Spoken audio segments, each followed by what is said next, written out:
নমস্কাৰ। গুৱাহাটী মহানগৰীত বানপানী আৰু এগৰাকী ছোৱালীয়ে প্ৰাণ হেৰুৱাইছে। আচলতে বহুত দুখৰ বিষয়। এই ছোৱালীজনীৰ কি ভুল আছিল, বা আচলতে কিয় বাৰে বাৰে গুৱাহাটী মহানগৰীত বানপানীত প্ৰাণ হেৰুৱাব লগা হৈছে নিৰীহ লোকৰ? এই কথা কিয় কৈছোঁ? আচলতে কিয় হয়? এই তাৰ ভুল কাৰ? কিন্তু মই প্ৰথম কওঁ দেই, এই তাৰ ভুল আপোনাৰ মোৰ। কিন্তু আপোনাৰ মোৰ ভুল।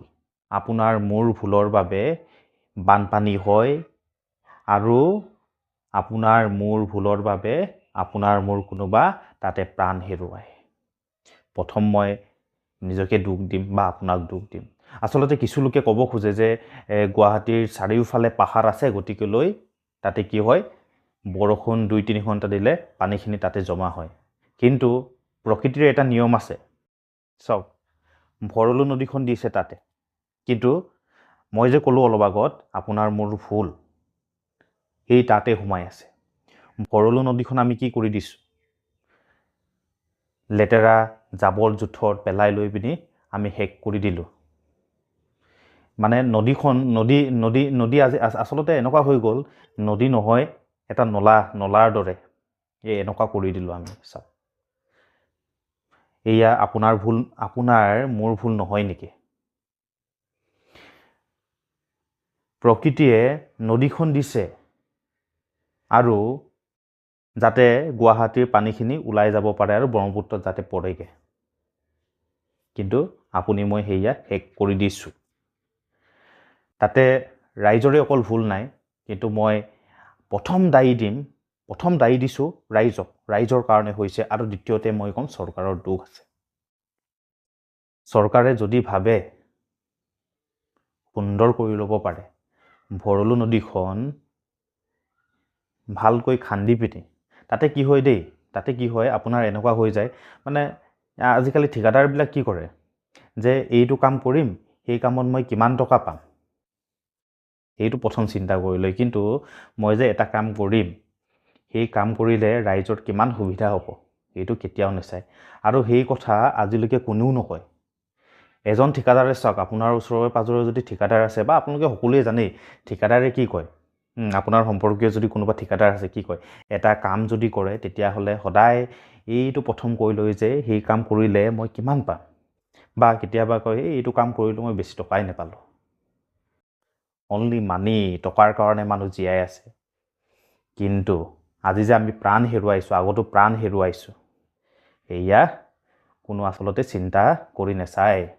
বা পিছত এনেকুৱা হ'ব, যদি মই কামটো ভালকৈ নকৰোঁ, তেনেকুৱা হ'ব।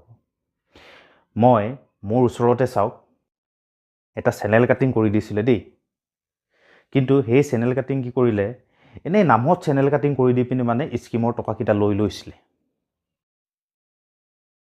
ভৰলু মোক আজি তেনেকুৱাই কামটো এনেই দেখুৱায় যে কামটো কি কৰে, কামটো দেখুৱাই কি মানে আপোনাৰ JCBৰে অলপ মাটি উঠাই দিব, পাৰতে পেলাই দিব, আৰু বৰষুণ দিলে আকৌ কি কৰে, এই মাটিখিনি আকৌ নদীতে পৰিবগৈ। একেটা কথাই, কাম কৰিছে, টকা পাইছে, আকৌ কৰিব, আকৌ টকা পাব, কাৰোবাৰ প্ৰাণ গৈ থাকিব। আচলতে আপোনাৰ মোৰ লগত এইবোৰ কি হৈ আছে বা কোনে কৰি আছে? আপুনি মইতো প্ৰথম দায়ী হৈ, কিন্তু চাওক, এইবোৰ কাম কোনে কৰি আছে? আপুনি মই কাম কৰোঁতে কেতিয়াও প্ৰশ্নই নকৰোঁ যে তুমি এই কাম ভালকৈ কৰা, বা ৰাইজে নেচায়।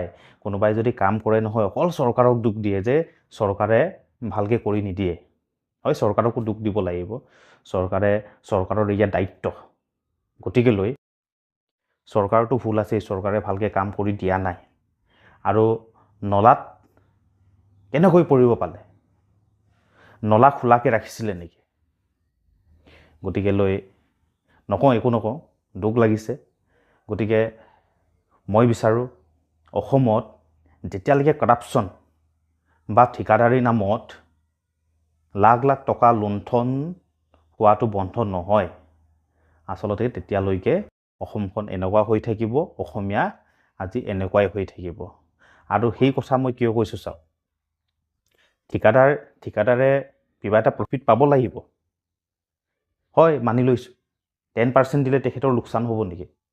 এই তেনেকুৱা এটা পাৰ্চেণ্টেজ দি পিনি বা 5%এই হওক 10%এই হওক বা 15%এই হওক তেনেকুৱা দি পিনি ঠিকাদাৰক ভালকৈ যদি চৰকাৰে কাম কৰিব দিয়ে, অসমখন কিয় ডেভেলপ কিয় নহ'ব কিয়? MLA এজনে যদি ঠিকাদাৰৰ পৰা এই ইলেকশ্যনৰ টাইমত টকা 10 লাখ 12 লাখ 1 কোটি লৈ পিনি যদি ইলেকশ্যন নেখেলে, ডেভেলপ কিয় নহ'ব? এইবিলাক হৈ আছে নাই? এজনে MLA কি কৰে? কাৰোবাৰ ঠিকাদাৰ কণ্ট্ৰেক্টৰৰ পৰা টকা ল'ব, টকা লৈ পিনি ইলেকশ্যন খেলিব, ইলেকশ্যন জিকিলে এনেকুৱা কৰি দিম বা ঠিকা দিম, আৰু সেই ঠিকাদাৰে কি কৰে, মই এনেকুৱা টকা দিছিলোঁ আৰু কণ্ট্ৰেক্ট পাব লাগিব আৰু তাতে মই ইমান প্ৰফিট মোৰ হ'ব লাগিব। সঁচা কথা কৈ আছোঁ, কিন্তু এইবোৰ কথা কোনো নকয়। গতিকে সমূহ অসমবাসী ৰাইজক মই অনুৰোধ কৰিম, সেয়া অন্ততঃ 2026 চন বন্ধ হ'ব লাগে। যুৱ প্ৰজন্মকো অনুৰোধ কৰিছোঁ, এয়া বন্ধ হোৱাটো আপোনালোকে বিচাৰে নাই? ঠিকাদাৰী ছিষ্টেম বা এই ইলেকশ্যনত যে টকা বিলোৱা ছিষ্টেম, এইবোৰ যদি বা টকা লোৱা ছিষ্টেম এইবোৰ যদি বন্ধ হয়, নিশ্চয়কৈ মই ভাবোঁ সকলো যিমানখিনি অসমত সমস্যা আছিলে, আজি যিমানখিনি সমস্যা আছে 50-60% হ'লেও সমাধান হ'ব।